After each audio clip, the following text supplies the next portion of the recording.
휴대폰이 침대 협탁 위에서 죽어가는 벌레처럼 진동했다. 욕실에서는 이서연이 샤워하는 물소리가 요란한 진동음을 삼켜버렸다. 나는 소파에 앉아 벨벳 상자를 쥐고 있었다. 우리의 결혼식 주년 기념 선물이었다. 휴대폰은 지칠 줄 모르고 계속 울렸다.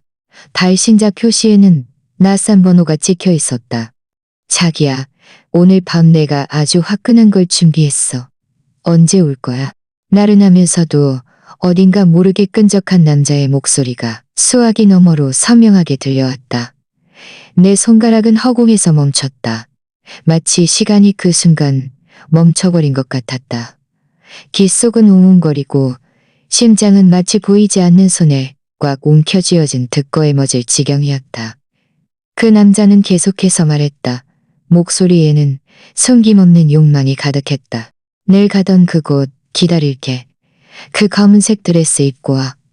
보고 싶어. 나는 무표정한 얼굴로 전화를 끊었다.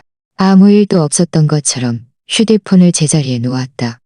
욕실의 물소리가 멈췄다. 몇 분 뒤 이서연이 옥색 가운을 걸치고 나왔다. 머리카락은 축축하게 젖어 어깨에 늘어져 있었고 하얀 피부는 물기에 젖어 붉은 기를 띠고 있었다. 그녀는 나를 보며 눈가와 눈썹에 매혹적인 기운을 띄었다. 여보, 나 뭐 봐? 빨리 씻으러 가. 물 다 받아놨어. 그녀는 여전히 예전처럼 다정하고 배려심 깊었다. 방금 그 전화만 아니었다면 나는 평소처럼 그녀에게 다가가 그녀의 물방울 맺힌 이마에 입을 맞췄을 것이다. 하지만 지금은 그저 속이 뒤집히는 듯한 메스꺼움을 느낄 뿐이었다. 아주 화끈한 걸 준비했어. 라는 말은 마치 독침처럼 내 머릿속을 끊임없이 헤집어 놓았다. 화끈한 것? 뭐가 화끈하다는 걸까? 술 탔냐? 아니면 다른 뭐? 나는 그녀를 바라보며 그녀의 얼굴에서 한치의 균열이라도 찾아내려 했지만 아무것도 없었다. 그녀는 막 피어난 백합처럼 천진난만하게 웃고 있었다. 먼저 머리 말려. 난 좀 있다가. 내 목소리가 섬뜩할 정도로 평온하게 들렸다. 이서연은 웃으며 응 하고 대답한 뒤 드라이어를 들었다. 미민거리는 바람 소리가 다시 울려 퍼지며 우리 사이에 이미 위태로운 공기를 단절시켰다. 나는 소파로 돌아와 벨벳 상자를 열었다. 안에는 까르띠에 다이아몬드 목걸이가 놓여 있었다. 3개월 전부터 친구에게 부탁해 프랑스에서 공수해온 것이었다. 3천만 원을 들였다. 그녀를 놀라게 해주려고 내가 직접 주방에 들어가 그녀가 가장 좋아하는 음식들을 만들어 식탁을 채우고 오랫동안 아껴두었던 와인까지 꺼냈다. 완벽한 10주년 기념일이 될 것이라고 생각했지만 우리가 결혼한 지 10년이 되었다. 아무것도 없던 월세방에서 지금의 한강 조망 180제곱미터 아파트에 이르기까지 나는 맨손으로 시작해서 3년 동안 라면만 먹고 살았다. 고객을 적대하며 위출혈이 날 정도로 술 마셔야 지금의 회사와 재산을 가질 수 있었다. 나는 나의 노력이 그녀에게 최고의 삶을 줄 수 있었다. 나는 나의 노력이 그녀에게 최고의 삶을 줄 수 있을 것이라고 믿었다. 우리는 고난을 함께 겪은 부부이며 드라이어 소리가 멈췄다. 이서연이 내 옆으로 다가와 내 손에 들린 상자를 호기심 어린 눈으로 바라보았다. 여보, 이게 뭐야? 내가 상자를 건네자 그녀의 눈은 순식간에 빛으로 가득 찼다. 그 빛은 내가 너무나도 잘 아는 것이었다. 명품을 볼 때만 나오는 빛, 탐욕과 놀라움이 뒤섞인 빛. 그녀는 조심스럽게 목걸이를 꺼내 목에 대보며 기대감 가득한 목소리로 말했다. 너무 예쁘다. 까르띠에 신상이야? 여보, 정말 최고야. 이거 꽤 비싸지? 그녀는 고개를 들고 반짝이는 눈으로 나를 바라보며 내 대답을 기다렸다. 나는 웃었지만 마음속은 얼음장처럼 차가웠다. 그녀가 관심 있는 것은 내 마음이 아니라 이 물건이 얼마짜리냐는 것이었다. 언제부터 우리 사이에 돈만 남게 되었을까? 내가 몰던 BMW 시리즈를 싫어하며 포르쉐로 바꾸자고 조르기 시작했을 때부터였을까? 아니면 내가 함께 창업했던 가난한 친구들을 지키잖아 했을까? 나누면 내가 함께 참못하였을까? 내가 아는 것은 친구들을 집에 초대해 밥을 먹는 것을 싫어하기 시작했을 때부터였을까? 라고 웃으며 말했던 그 이서연은 이미 죽었다는 사실뿐이었다. 네가 좋으면 됐어. 나는 자리에서 일어나 탁자 위에 와인을 집어 그녀의 잔을 반쯤 따랐다. 와인 빛깔은 피처럼 붉었다. 나는 와인잔을 그녀에게 건네며 그녀의 눈을 응시하며 조용히 물었다. 이 와인에 문제 있는 건 아니지? 그녀의 손이 아주 미세하게 떨렸다. 얼굴에서는 미소도 순식간에 사라졌다. 너무 빨라서 알아차리기 힘들 정도였다. 여보, 무슨 말도 안 되는 소리야. 이 와인 당신이 딴 거잖아. 그녀는 금세 침착함을 되찾고 내가 얼마나 어이없는 농담을 한 것인지 보여주려는 듯 나를 쏘아봤다. 그래, 와인은 내가 땄다. 하지만 내가 집에 없을 때는 나는 그녀를 계속 응시했고 그녀의 시선이 흔들리기 시작하자 그녀는 와인잔을 들어 한 모금 마시며 시선을 피했다. 아무것도 아니야. 그냥 한번 물어본 거야. 나는 시선을 거두고 내 잔에도 와인을 따랐다. 잔을 들어 그녀에게 건넸다. 서연아, 우리 건배하자. 우리의 10주년을 위해. 그녀는 마치 큰 죄를 사면받은 것처럼 즉시 잔을 들어 내 잔과 가볍게 부딪혔다. 조용한 거실에 울려 퍼지는 맑은 소리는 유난히 비웃는 듯했다. 그녀는 고개를 들고 잔에 든 와인을 단숨에 마셨다. 마치 이 행동으로 자신의 떳떳함을 증명하려는 듯. 붉은 와인 한 방울이 그녀의 하얀 목을 타고 흘러내려 섬뜩한 상처처럼 보였다. 그녀는 빈 와인잔을 바라보며 길게 한숨을 쉬었다. 얼굴에는 다시 달콤한 미소가 걸렸다. 그녀는 이 일이 이렇게 지나갔다고 생각했다. 그녀는 내가 아무것도 모른다고 생각했다. 그녀는 오늘 밤 이 술이 단지 시작일 뿐이라는 것을 몰랐다. 진짜 쇼는 이제부터였다. 식탁 분위기는 몹시 기이했다. 나는 더 이상 아무 말도 하지 않고 접시 위에 스테이크를 느릿하게 썰었다. 나이프와 포크가 하얀 접시를 긁으며 귀에 거슬리는 소리를 냈다. 이서연은 어딘가 불안해 보였다. 그녀는 나를 자주 쳐다보고 휴대폰을 자주 쳐다봤다. 그녀는 그 전화나 문자를 기다리고 있었다. 여보, 왜 안 먹어? 그녀는 결국 참지 못하고 아스파라거스 한 조각을 집어 내 접시에 놓았다. 다정한 목소리는 물이 뚝뚝 덜어질 것 같았다. 회사 요즘 많이 바빠? 당신 살 빠진 것 같아. 나는 고개를 들어 그녀를 바라봤다. 조명 아래 그녀의 목에 걸린 3천만 원짜리 목걸이가 차가운 빛을 반짝였다. 연기 참 잘한다. 배려심 깊은 좋은 아내. 1시간 전만 해도 나는 감동에 젖어 허우적거렸을 것이다. 하지만 지금은 그저 역겨움을 느낄 뿐이었다. 괜찮아. 나는 담담하게 대답하고 그녀가 놓아준 아스파라거스를 포크로 옆으로 밀어냈다. 사소한 행동이었지만 이서연의 얼굴색은 순식간에 변했다. 그녀는 바보가 아니었다. 내 차가움을 느낀 것이다. 음식이 입에 안 맞아? 아니면 내가 뭐 잘못해서 기분 상했어? 그녀는 젓가락을 내려놓고 조심스럽게 나를 바라봤다. 눈가가 살짝 붉어져 마치 세상 큰 상처라도 받은 듯한 모습이었다. 예전에는 그녀가 이런 표정을 짓기만 하면 나는 즉시 마음이 약해졌다. 누구의 잘못이든 내가 먼저 고개를 숙이고 사과했다. 나는 그녀의 이런 모습에 너무 약했다. 아니, 그녀를 너무 사랑했다는 것이 맞을 것이다.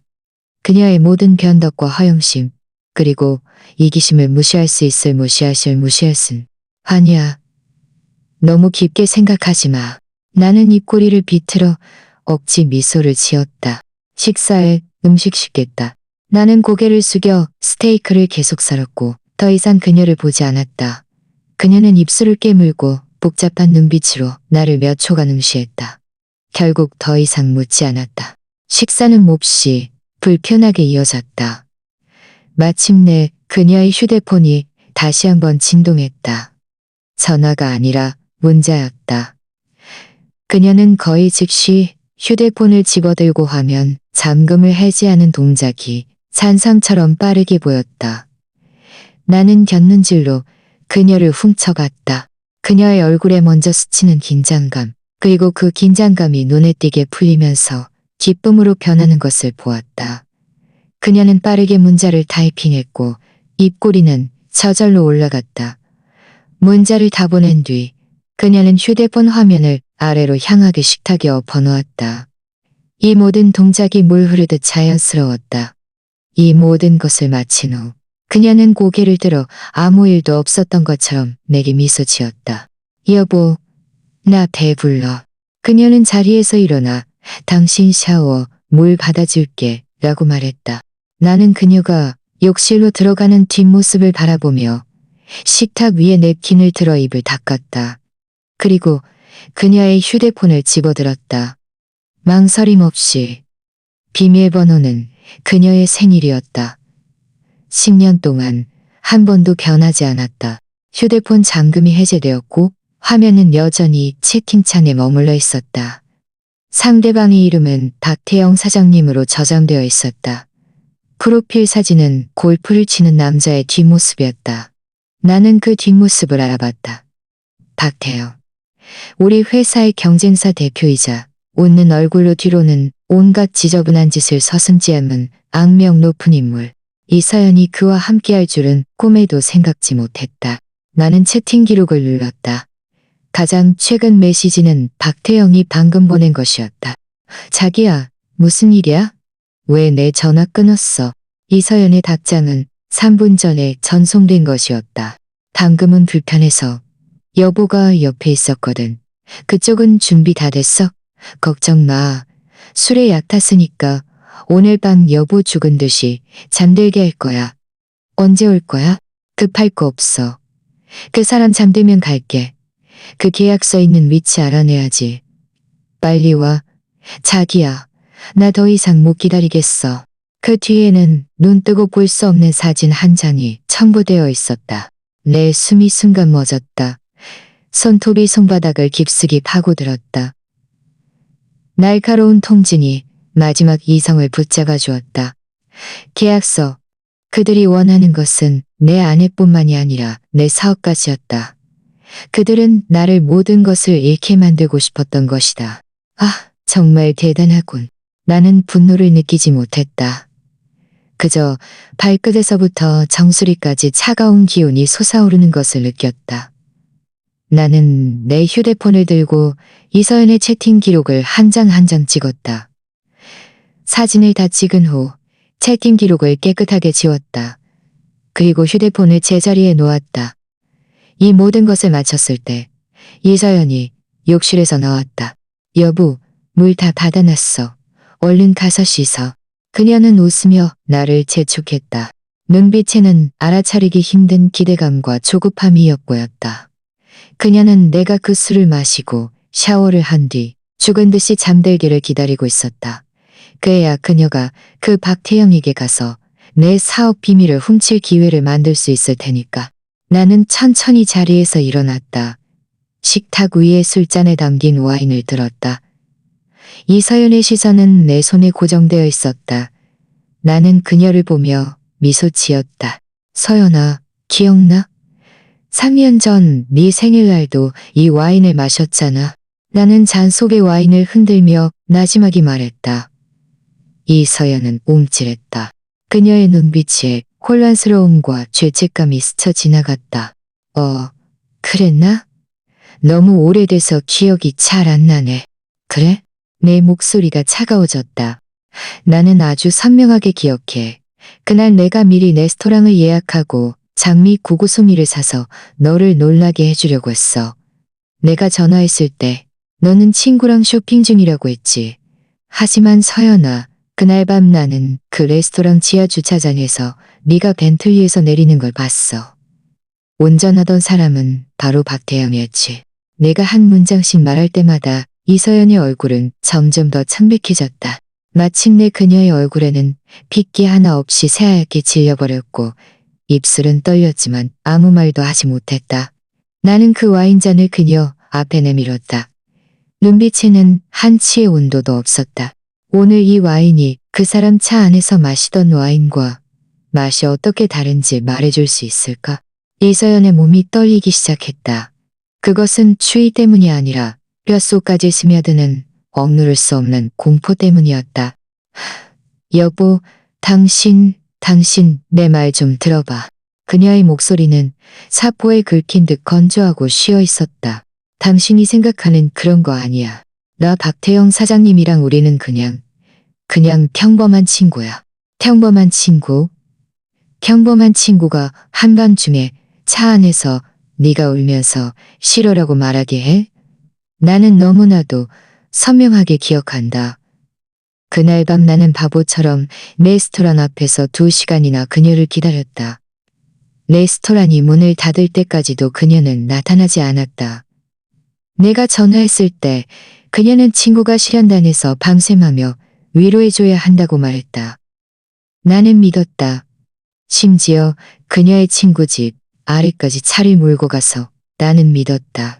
나는 박태영의 그 오만한 벤틀리가 길가에 주차되어 있는 것을 봤다. 차체가 규칙적으로 흔들리고 있었다. 심지어 이서연의 억눌린 흐느낌과 애원하는 소리까지 들렸다. 그 순간 내 피는 차갑게 식었다. 나는 달려가 차 문을 부수고 그 개같은 남녀를 끌어내 달기랄기 찢어버리고 싶었다. 하지만 나는 그러지 못했다. 나는 막 창업한 작은 사장이었고 회사는 아직 궤도에 오르지 못했다. 반면 박태영은 이미 이 업계의 거물이었다. 나는 그를 건드릴 수 없었다. 나는 겁쟁이처럼 어둠 속에 숨어 내 아내가 다른 남자의 차 안에서 쾌락을 나누는 모습을 지켜볼 수밖에 없었다. 심지어 나는 아무것도 모르는 척하고 차를 몰고 집으로 돌아와 텅 빈 집에서 그녀가 돌아오기를 기다려야 했다.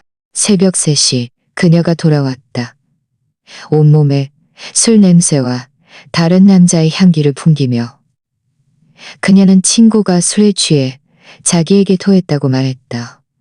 나는 그녀의 목에 선명하게 찍힌 키스마크를 보며 고생했어라고 웃으며 말했다.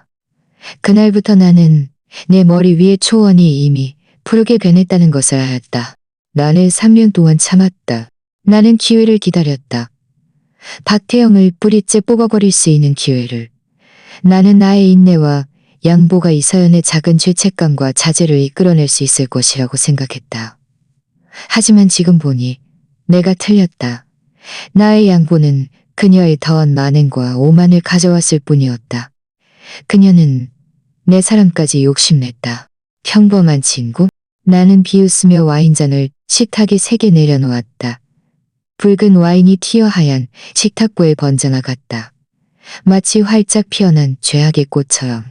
이서연, 나를 바보로 알아? 내 목소리는 크지 않았지만 마치 망치처럼 그녀의 심장을 강하게 때렸다.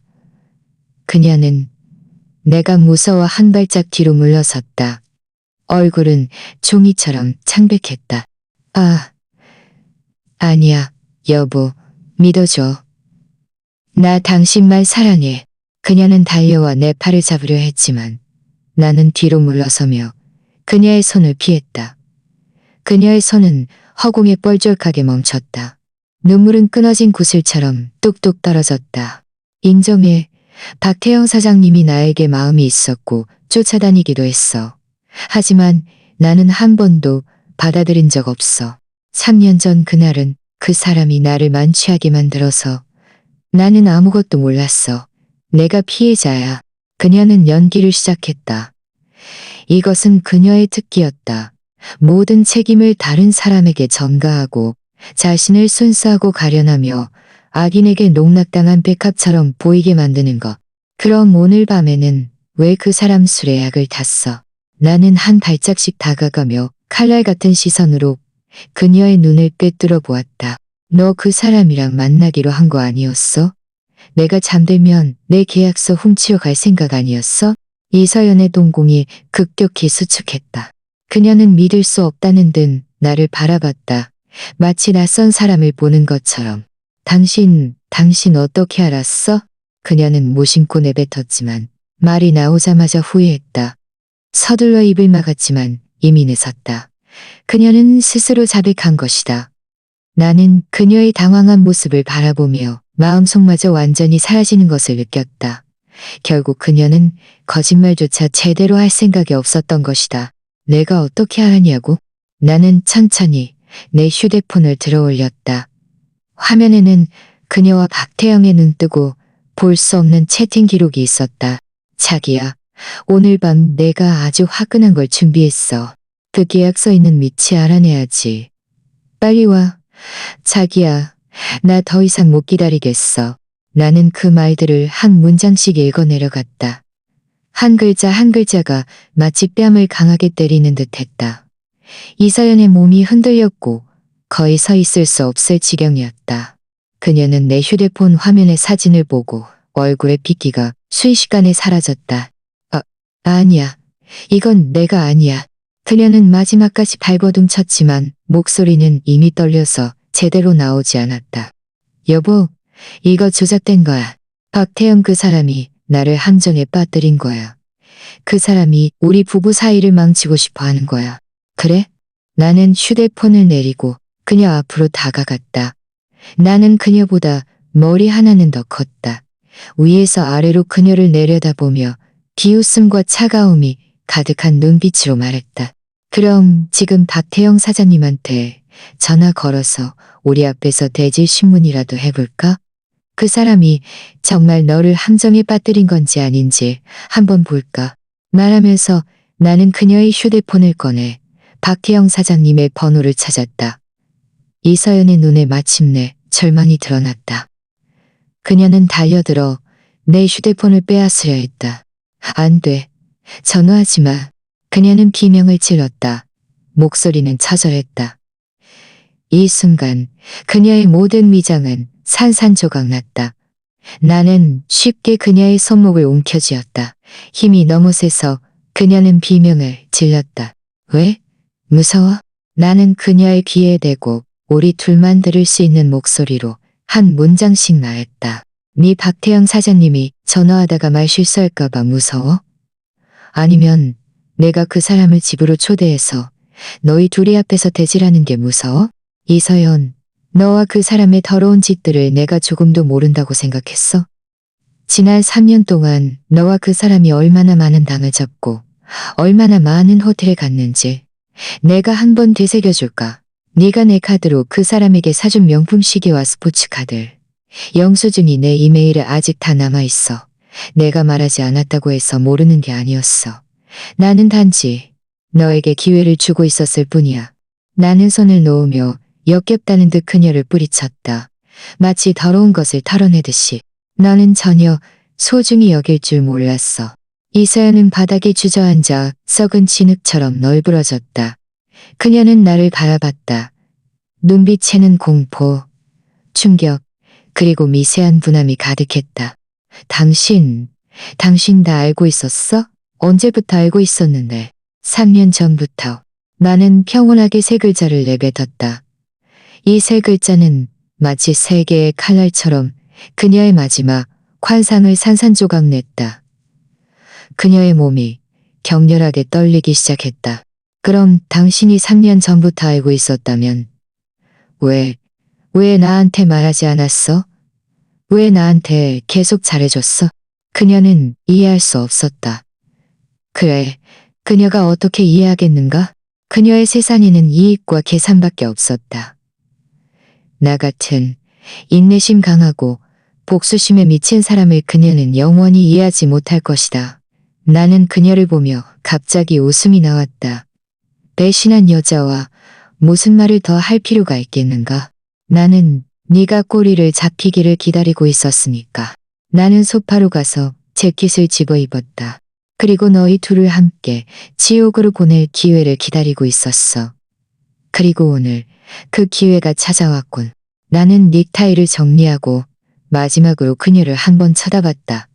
차가운 눈빛은 마치 죽은 사람을 보는 듯했다.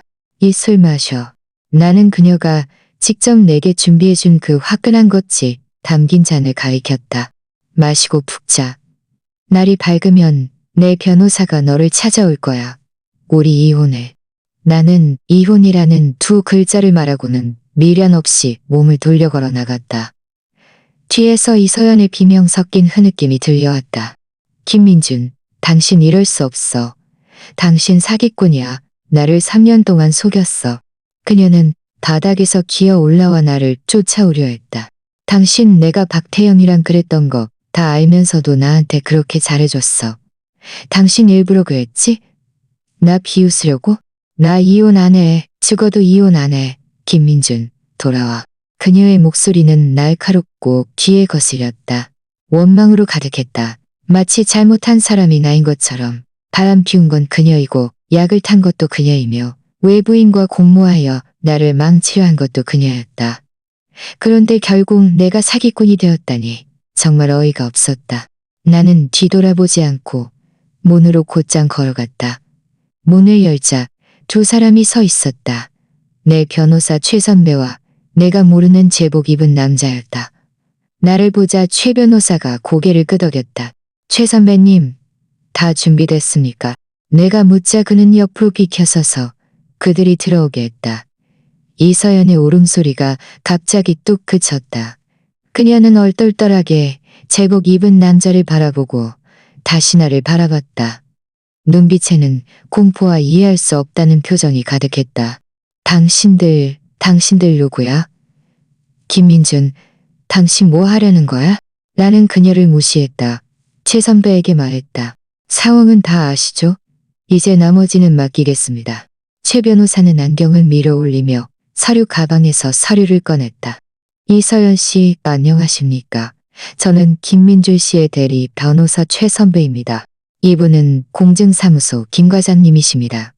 김민준 씨의 위임에 따라 저는 공식적으로 당신에게 결혼 관계 해소를 통보합니다. 이것은 이혼 합의서와 재산 분할 설명서입니다. 검토해 주십시오. 최 변호사는 서류를 이서연 앞에 탁자에 놓았다. 이서연은 서류를 한 번도 보지 않았다. 그녀는 나를 뚫어지게 바라봤다. 눈은 피어도 그럴 듯 붉었다. 김민준, 당신 무슨 뜻이야? 변호사를 불러서 나랑 이혼하겠다고? 공증사무소 사람까지 데려왔어? 내가 동의 안 할까봐 강제로 집행하려는 거야? 그녀는 히스테리컬하게 비명을 질렀다. 말해두는데 나 동의 안 해. 이 결혼 안 깨. 이 집의 재산은 전부 우리 혼인 후 공동 재산이야. 당신 한 푼도 독차지할 생각 하지 마. 봐라. 이것이 그녀의 진짜 모습이었다. 방금 전까지는 울면서 피해자 행세를 하더니 돈 얘기가 나오자마자 즉시 이빨을 드러냈다. 공동 재산. 나는 웃었다. 그녀 앞으로 다가가 이혼 합의서를 집어 마지막 장을 펼쳤다. 이서연, 당신 혹시 우리가 결혼 전에 혼전 계약서를 썼다는 사실을 잊었어? 계약서에는 분명히 쓰여 있었지. 내 혼전 모든 재산과 혼인 후 내 개인 명의로 투자하여 발생한 수익은 모두 내 개인 소유이며 너와는 무관하다고. 이 아파트와 네 명의로 된 차는 모두 내 돈으로 산 것이고 등기 명의도 내 이름이야. 법적으로 이 모든 것은 혼전, 재산의 변형에 해당해. 너와는 아무 상관없어. 그러니 우리 사이에는 소위 공동재산이라는 게 애초에 존재하지 않아. 물론 10년 부부의 정을 생각해서 내가 그렇게 매정하지만은 않아. 서류를 그녀의 얼굴에 던졌다. 종이들이 바닥에 흩뿌려졌다. 서류에는 내가 너에게 1억 원을 위자료로 줄 수 있다고 쓰여 있어. 그 1억 원을 가지고 당장 내 집에서 꺼져. 내 목소리는 얼음장처럼 차가웠다. 이서연은 얼어붙었다. 그녀는 멍하니 바닥에 흩어진 종이들을 보다가 다시 나를 올려다봤다. 입술은 떨렸지만 한참 동안 아무 말도 하지 못했다. 그녀는 아마 내가 결혼 전에 이런 수를 써놨을 것이라고는 꿈에도 생각지 못했을 것이다. 그래, 10년 전에 나는 가진 것 없는 가난한 청년이었다. 그때 이서연은 직원의 반대에도 불구하고 나에게 시집오겠다고 단호하게 말했다. 나는 감동에 젖어 진정한 사랑을 만났다고 생각했다. 하지만 내 부모님은 결국 이 여자가 순수한 마음을 가진 것이 아니라고 생각하며 나에게 조심하라고 충고하셨다. 나는 그때 부모님이 소인배처럼 군다고 생각했지만 결국 부모님의 말씀을 듣고 반강제로 이서연에게 그 혼전 계약서에 서명하게 했다. 그녀는 그때 이 계약서에 서명하게 했다. 그녀는 그때 이 계약서를 대수롭지 않게 생각하며 웃으면서 말했다. 그들은 이서연의 화려한 외모 아래 숨겨진 탐욕스러운 마음을 이미 꿰뚫어보고 계셨던 것이다. 아, 아니야, 불가능해. 이서연은 마침내 제정신을 차렸다. 그녀는 미친 듯이 고개를 저었다. 그 계약서는 가짜야. 나 인정 못해. 나 당신 고소할 거야. 법원에 갈 거야. 옆에 있던 최 변호사가 침착하게 입을 열었다. 이서연 씨, 이 계약서는 당시 공증사무소에서 공증을 받았으므로 법적 효력이 있습니다. 당신이 인정하지 않아도 유효합니다. 또한 저희는 당신의 혼외불륜과 사업비밀 절취 및 김민준 씨 회사의 이익을 해치려 한 혐의에 대한 충분한 증거를 확보하고 있습니다. 최 변호사님 말하면서 공증사무소 김 과장님을 쳐다봤다. 김 과장님은 앞으로 한 걸음 나아가 녹음기와 몇 장의 사진을 꺼냈다. 이서연 씨, 이것은 방금 당신과 박태영 씨의 통화 녹음 및 채팅 기록 캡처본입니다. 모두 여기에 있으며 증거보전 공증을 마쳤습니다. 만약 당신이 소송 이혼을 선택한다면 이 모든 증거는 법정에 제출될 것입니다. 그때 혼인법 규정에 따라 당신은 유책 배우자로서 어떤 재산도 분할받지 못할 뿐만 아니라 김민준 씨에게 발생한 모든 손해를 배상해야 할 수도 있습니다. 게다가 김 과장님은 잠시 멈췄다가 어조를 엄숙하게 바꿨다. 당신과 박태영 씨가 공모하여 사업 비밀을 절취하려 한 행위는 이미 사업범죄를 구성할 수 있습니다. 김민준 씨가 경찰에 신고할 경우 당신은 3년 이상에 직면하게 될 것입니다. 탄! 마지막 말은 이서연의 머릿속에서 폭탄처럼 터졌다. 감옥. 그녀가 가장 두려워하는 것이 바로 이것이었다. 그녀는 체면을 버릴 수 있고 돈을 포기할 수도 있지만 자유를 잃을 수는 없었다. 그녀는 바닥에 주저앉았다. 온몸이 떨리고 얼굴은 잿빛으로 변했다. 끝났다. 모든 것이 끝났다. 그녀는 김민준이 자신을 협박하는 것이 아니라는 것을 알았다.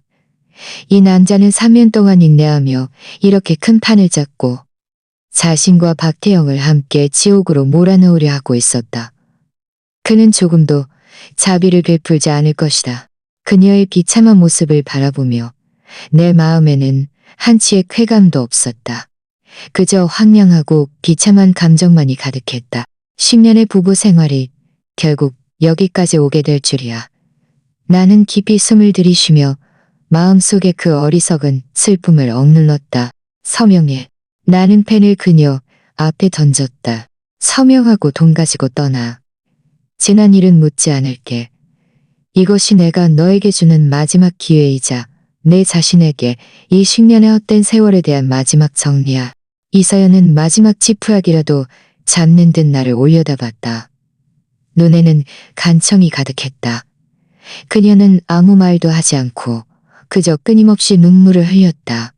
몸은 가을바람에 흔들리는 낙엽처럼 떨렸다.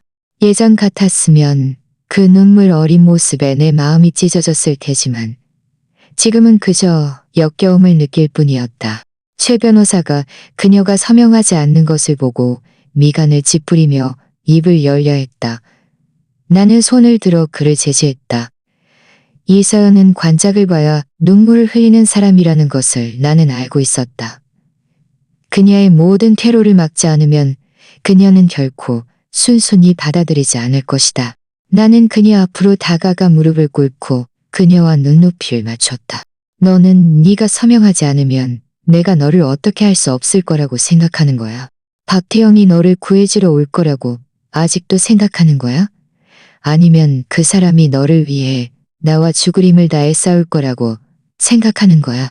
내 목소리는 아주 작았지만 마치 악마의 속삭임처럼 그녀의 귀 속으로 파고들었다.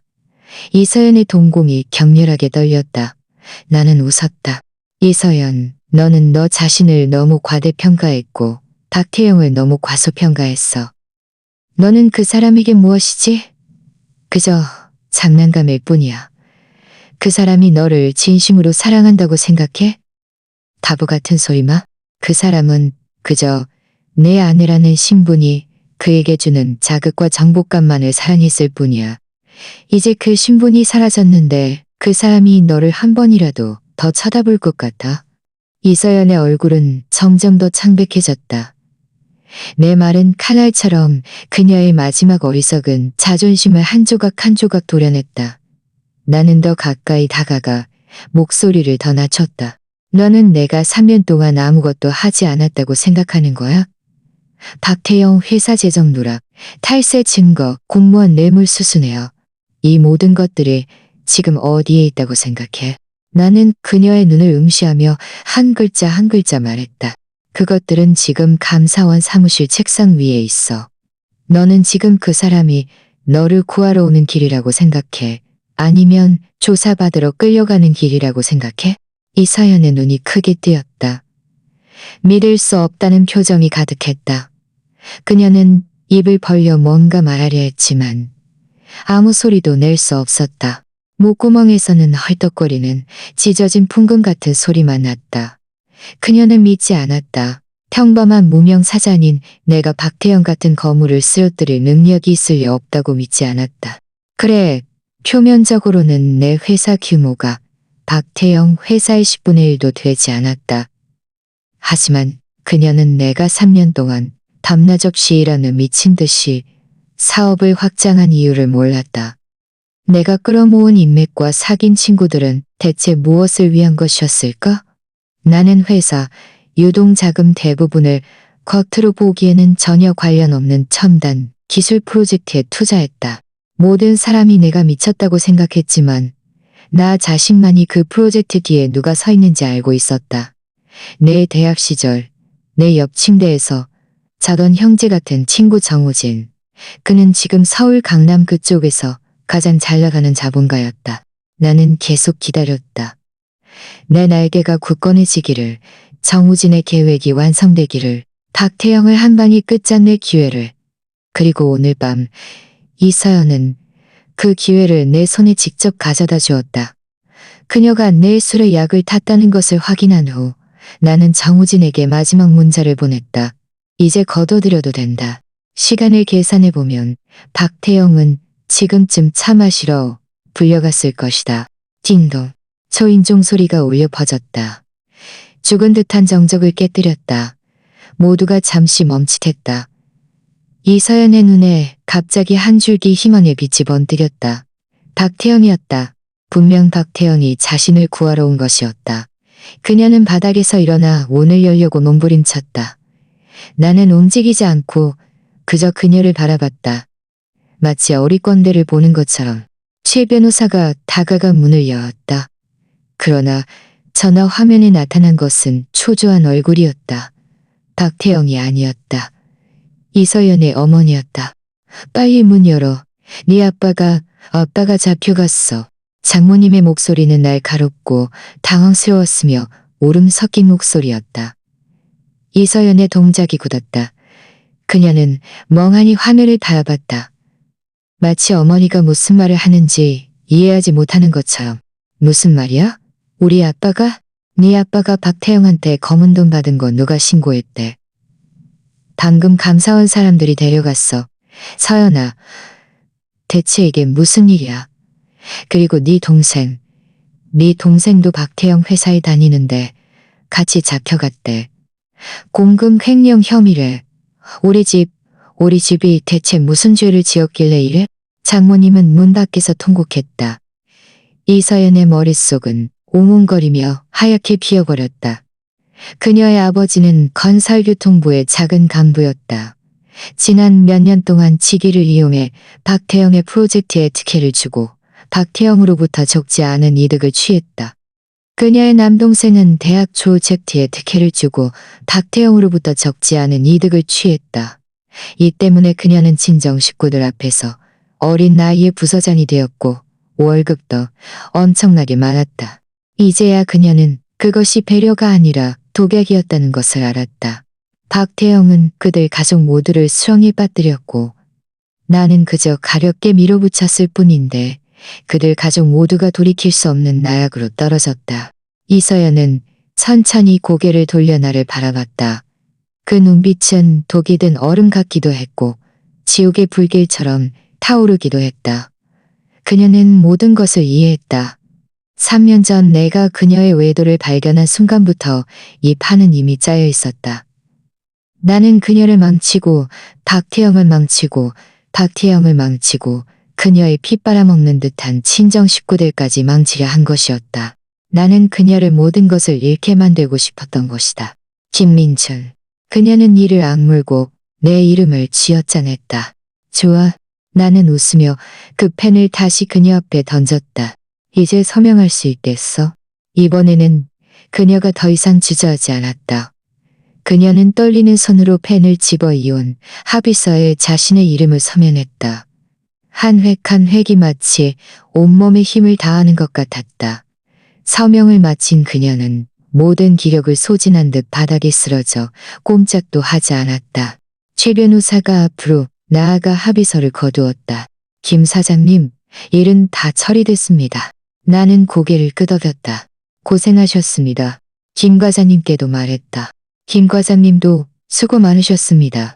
김 과장님은 웃으며 말했다. 책상 당연한 일입니다. 그들은 한 무리의 사람들이 내 집 문을 나섰다. 장모님의 통곡 소리가 여전히 이어졌다. 나는 다가가 문을 열었다.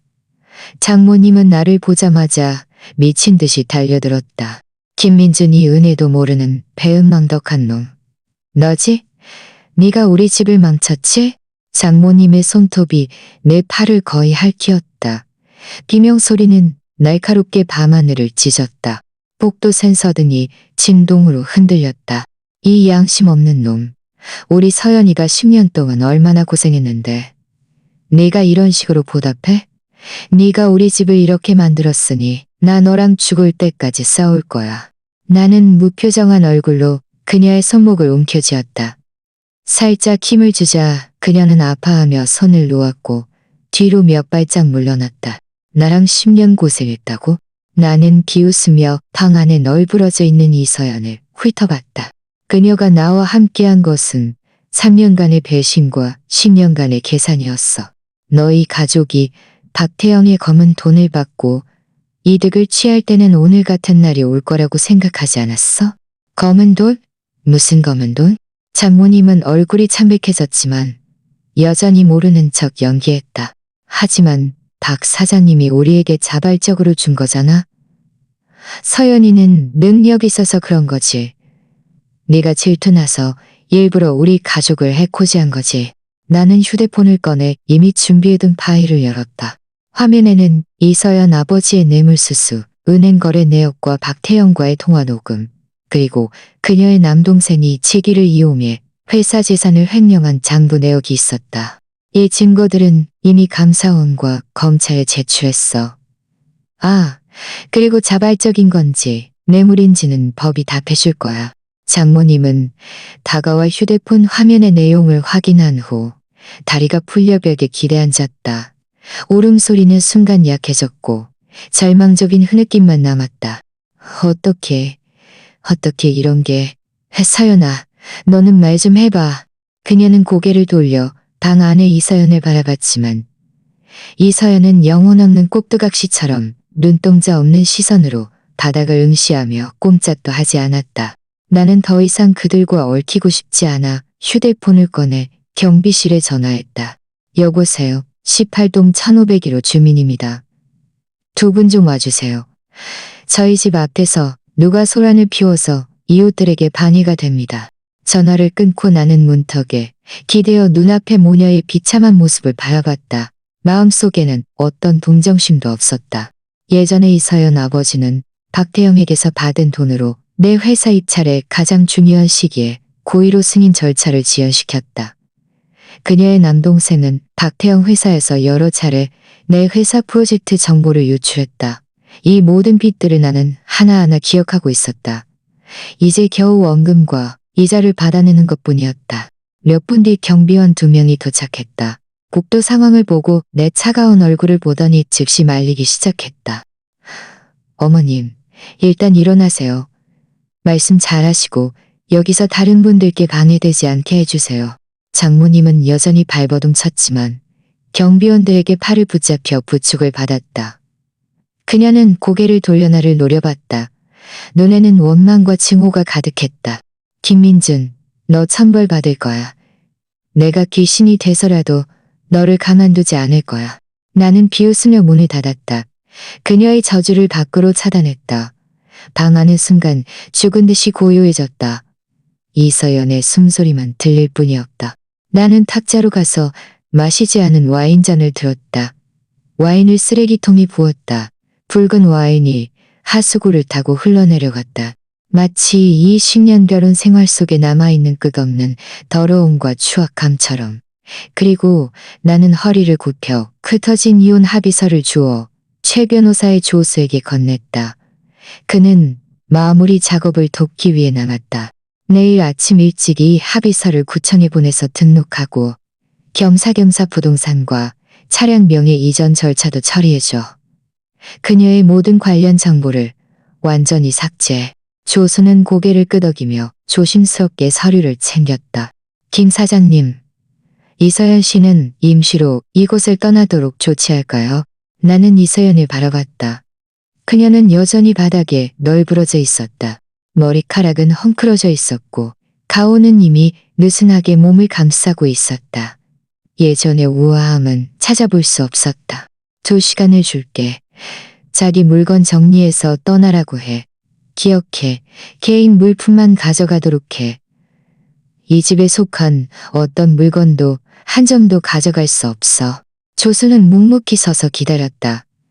나는 소파 위에 벨벳 상자를 집어들었다. 안에 까르띠에 목걸이는 여전히 빛나고 있었지만 내 눈에는 길가의 쓰레기보다도 값싸게 느껴졌다. 나는 무심코 상자를 쓰레기통에 던져넣고 몸을 돌려 서재로 들어갔다. 서재 금고 안에는 최종 입찰 서류가 보관되어 있었다. 나는 금고를 열어 서류가 온전한지 확인한 후 휴대폰을 꺼내 정우진에게 전화했다. 일은 어떻게 됐어? 수화기 너머로 정우진의 시원한 웃음소리가 들려왔다. 걱정 마. 박태영은 이미 체포됐어. 회사 계좌와 자산도 전부 동결됐고 탈세, 사업 뇌물수수 증거들. 이번에는 빠져나갈 수 없을 거야. 자네 장인어른 쪽도 거의 정리됐어. 관련 공무원 몇 명도 같이 연루돼서 한 번에 싹 다 정리된 셈이지. 고생 많았어. 내 목소리는 담담했다. 3년간의 인내와 계획이 마침내 오늘 결실을 맺었다. 나한테 뭘 그런 걸 가지고 그래. 정우진은 잠시 뜸을 들였다가 다시 말했다. 내일 입찰은 걱정 마. 박태영 쪽은 우두머리가 없으니 입찰 서류도 제출할 사람 없을 거야. 이 프로젝트는 당연히 자네 것이 될 거야. 아, 그리고 이서연 씨 일은 처리했어? 이혼 합의서 서명했어.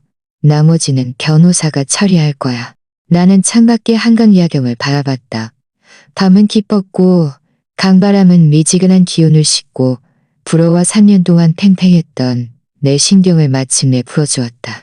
잘 됐어. 그런 여자는 일찍 버렸어야지. 이 일 끝나면 술 한잔하자. 네 새로운 삶을 축하하면서. 나는 웃으며 그래라고 말한 뒤 전화를 끊었다. 금고를 닫고 나는 서재 책상에 앉아 컴퓨터를 켜고 내일 입찰 세부 사항을 대조하기 시작했다. 그 배신과 계산들, 그 고통과 인내들은 이제 모두 지나간 일로 넘겨야 했다. 얼마나 시간이 흘렀을까. 조수가 가볍게 문을 두드렸다. 김 사장님, 이서연 씨가 짐을 다 챙겨서 나가려 합니다. 나는 고개를 들지 않았다. 발걸음 소리가 들리더니 이서연이 서재 문 앞에서 멈춰섰다. 그녀는 무슨 말을 하고 싶었을까? 입술이 움직였지만 결국 거의 들리지 않는 한숨만 내쉬었다. 그리고는 천천히 걸어 나갔다. 문이 가볍게 닫혔다. 우리 사이 10년의 인연은 완전히 단절되었다. 다음 날 오전 입찰은 순조롭게 진행되었다. 정우진이 말한 대로 박태영 회사 측에서는 아무도 참석하지 않았다.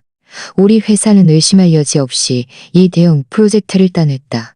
사회자가 결과를 발표하는 순간 팀원들 사이에서 열렬한 환호성이 터져나왔지만 나는 이상할 정도로 평온했다. 이 프로젝트는 지난 3년간 내 노력의 증명이었고 그 배신자들에게 가장 강력한 반격이었다. 입찰이 끝난 후 최 변호사에게 전화가 왔다. 이혼 절차는 이미 완료되었고 부동산과 차량 명의 이전도 순조롭게 이루어졌다고 했다. 이서연은 그 1억 원을 가지고 고향으로 돌아갔다. 친정 쪽은 그녀의 아버지가 공식적으로 일건료 조사를 받고 남동생도 구속되었다. 집과 예금은 모두 압류되어 완전히 몰락했다. 박태영은 알겠습니다라고 말한 뒤 전화를 끊었다. 나는 차를 몰고 부모님 묘지로 향했다. 3년 동안 나는 누구에게도 말하지 않았다. 그의 부모님은 이서연의 외도 사실을 알게 된 후 충격으로 쓰러져 두 분 모두 입원하셨고 채 반년도 되지 않아 차례로 세상을 떠나셨다. 돌아가시기 전 부모님은 내게 자신을 잘 지키고 나쁜 사람들에게 휘둘리지 말라고 거듭 당부하셨다. 부모님 묘비 앞에 서서 나는 흰 국화 한 다발을 놓았다. 아빠, 엄마, 이제 다 끝났어요. 우리를 상처 준 사람들은 모두 마땅한 벌을 받았어요. 바람이 불어 꽃잎이 가볍게 흩날렸다. 마치 부모님이 내게 응답하는 것처럼. 저녁 무렵 나는 그 텅 빈 집으로 돌아왔다. 이서연의 목소리도 그 위선적인 다정함도 없었다. 이곳은 오히려 몇 배 더 평화로웠다. 나는 모든 가구와 침구류를 바꾸고 이서연이 남긴 모든 물건을 버렸다. 불쾌한 기억들로 가득했던 이 공간을 내가 좋아하는 모습으로 다시 꾸몄다. 밤이 되자 나는 베란다에 서서 강물 위의 불빛들을 바라봤다. 정우진에게서 전화가 와서 술집에서 한잔 하자고 했다. 나는 거절했다. 시끄러운 것보다 지금의 평온함을 더 즐기고 싶었다. 10년의 결혼 생활, 그리고 정교하게 계획된 복수. 나는 이겼다. 프로젝트를 이겼고 존엄성을 이겼으며 본래 내 것이었던 모든 것을 되찾았다. 하지만 나는 또한 알았다. 잃어버린 시간들, 배신의 상처들은 영원히 사라지지 않을 것이다. 그것들은 마치 뼈에 새겨진 각인처럼 남은 평생 동안 내게 눈을 똑바로 뜨고 나의 한계를 지키며 가치 없는 사람을 위해, 가치 없는 사람을 위해 단 1분 1초도 낭비하지 말라고. 강바람이 얼굴을 스치며 여름밤의 시원함을 가져다 주었다. 나는 손에 든 생수잔을 들어 밤하늘의 별들을 향해 가볍게 부딪혔다. 지나온 어리석은 세월을, 하늘에 계신 부모님의 영전을, 그리고 미래의 나 자신에게 건배. 이제 다시는 볼 일 없을 것. 모든 원한은 여기서 끝. 나는 마침내 나만의 길 위에서 더욱 강해지고 더욱 당당하게 살아갈 것이다.